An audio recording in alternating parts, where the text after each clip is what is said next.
aliyeti sikini kankubuulire tolina kyoyinza kukola nekitanyongerako era njagala nkubuulire omusajja gwe bayita Bajjo mu Uganda tosobola kumukuba na propaganda gwe yakola edda abantu bye balaba edda n'olowooza nti onkuba kankuwa amagezi aliyeti sikini bwe oyagala okunkuba n'obwo obumba tuutubwo bonna n'obujeje bwe nayiyeemu kamulali kubanga ndeta kamulali party tu nze ndi malawudi yefe abalwana olutalo one man standing noonya akavidiyo nga ndi ebisiyaga noonya akavidiyo nga nebase ku ntooba embizzi noonya akavidiyo nga nkutta omwana omuto noonya akavidiyo nga nvuma kabaka wa Buganda noonya akavidiyo nga negana Katonda nga ggwe awo ojja kufuna kyoyagala aliyeti sikini nze omulimu gwange ogw'omu mutwe gwali gwa kukulabisa nsi nti oli kiwumba tuutu oli kitoletoole oli kigwagwa toli guyimbi weegana ekifaananyi muwajjira kuba wajjanga ogwana gwa ghetto nga weeyimbisa ennyimba za Bobi Wine n'akuwaana bannayuganda ne balowooza nti oli waabwe kumbe nga wali musege mu ddiba kati ne watya n'okutya recording gye twateesa ku fango lyekutiisa okutya lwali tota ensi newulira bye twageya Bobi Wine naawe kuba bye twageya Bobi Wine naawe bisingana bino byota nze benavuma Bobi Wine bameka abavuma Bobi Wine nga saa zino bali mu nkyukakyuka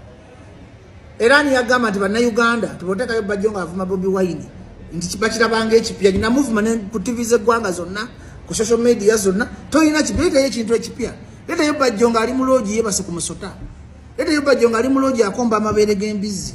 leetayo Bajjo nga ali mu loogi afumita ebituli mu mufaliso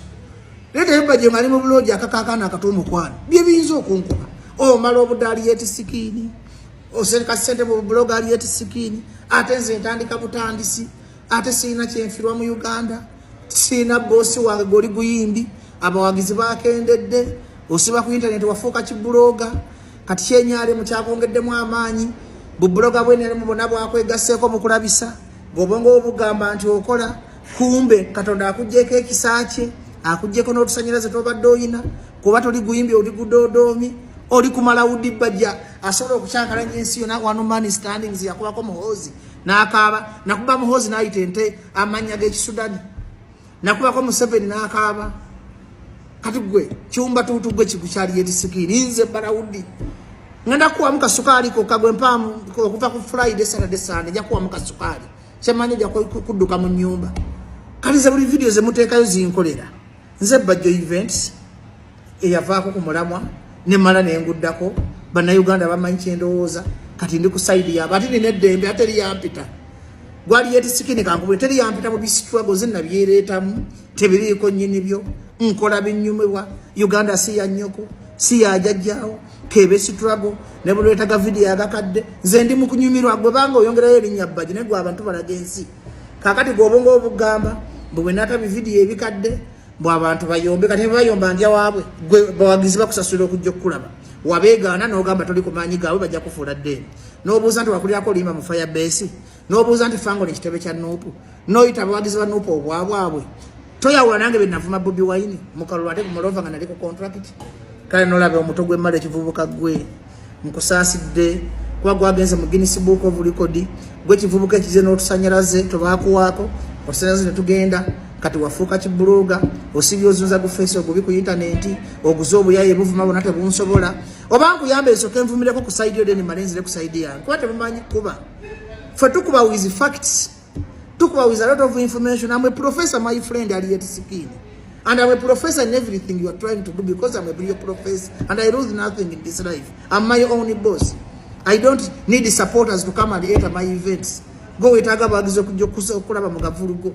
kyovulanga amasanyalaze gakuweddeko no bubadi bwabadde osibirako abantu mbojjuza hoima ojjuza matuga okumanya aliyeti sikini oligumba tuutu gwomuntu abadde ngafuna abantu 15 13 bolaba ku bantu 7 otekayo mangu photoshop n'ogozegwa ngati ofuna abantu kati kitegeeza mulimu mutima okimanyi nti wagwa nti bolaba ku bantu 10 obanga alabye abantu emitwalo gya Freedom City aliyeti sikini kankubuulire bwe siri kusonyiwa mu mutima ne Abitex natakusonyiwa mu mutima olitambulwako ekikolima emyaka gyonna ne boli pamejambia tolina kyo ligamba public ku Bajjo n'ekitwala kubaze public siyeguya ne bikadama bye bibumba tu nabyo sibyeguya za one man standing Abitex ne bakane mwegatta na Abitex ne mundeka mu lutano nzija kusigala nga nkukuba because oli kiwumba tutuze nkuba genda obuzemu kuza akubulire namukubako naawunga ne yerabira nti ate bagiyita obihogo n'agiyita bbala mukatone yali akuyita olina nnyimba kyezikuyisa ku bantu oli tuyita basiru Bajjo gwatantegeka naye nze gye nnyimba yo gwekebera peegi yange olaba basimba walya miliyoni 8 gwe kennyini oyogedde wali olunaana kyokoli wano oli mulimbalimba abantu mbwe abantu sitago mukyawe alieni gwe yagenda ne wa Museveni ne bakuwa ssente twagendayo ffenna nze nasaba kusoma era omuvubuka yenna ng'omunaku era nganze omuntu wa wansi kyensaba kumpa amagezi nange mbenga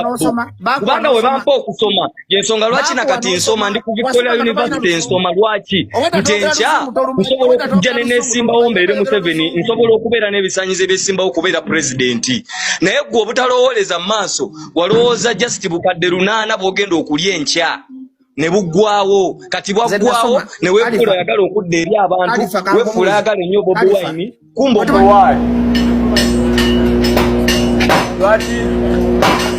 sidamulodinga akalowooza akasookayo eri abayimbi bano wammanga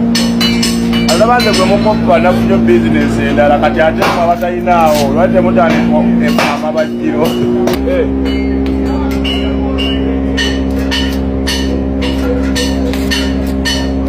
olwaleero nzize nga ndi mu ngeri erimu okwetonda okw'amaanyi okuviira ddala management ya passport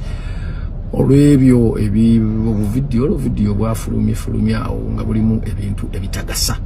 era ebitalina kyebitegeeza ebitalina makulu tubeetondera era nga twagala okubategeeza nti osi enteekateeka ya passport era bakastomers ababeerawo bulijjo mukimanyi wano giba mirembe na respect byebisooka na service ennungi naye nga bw'omanyi nti nno abantu balina ebigendererwa byabwe bingi abaana balina omuzannyo mungi naye nzize olwaleero okwagala okubategeeza nti okusookera ddala bakastomers ba passport tusaba kutusonyiwa tekigenda kuddamu kubaawo ate nga ntwala n'okulabula eri abaana baana mmwe muleme buntu bulamu bwange kubutwala for granted. This time I'll cease to be the other papa mbere businessman temugenda kuonona business z'abantu kuba nkitegeera nti mulina ne gye mwavudde era mu business yo mutwali mwatandikidde eyo ne mutandikira eyo mwamnawudde wa mwatandikidde wa mwamirule ne muvaayo ne mujjanga mwegoberera mujja mbantu ffe abantu ababeera wano bantu babuvunaanyizibwa ababeera ku passport bava mu business zaabwe ne bajja wano abantu abasinga okulya wano emmere ku passport 90% sibayimbi bantu babuvunaanyizibwa bava mu offices zaabwe ne baparking emmotoka zaabwe ez'ebbeeyi nga bamanyi nti wano wali safe nga manyi nti n'essimu tejja kubula bwe munaatandika okuleeta katembo oyo nze simanyi bigendererwa byammwe. This is my retirement. Mwe mwabamu mukyali bato muyinayo emyaka egigenda okukola ebirala temwonna business yange.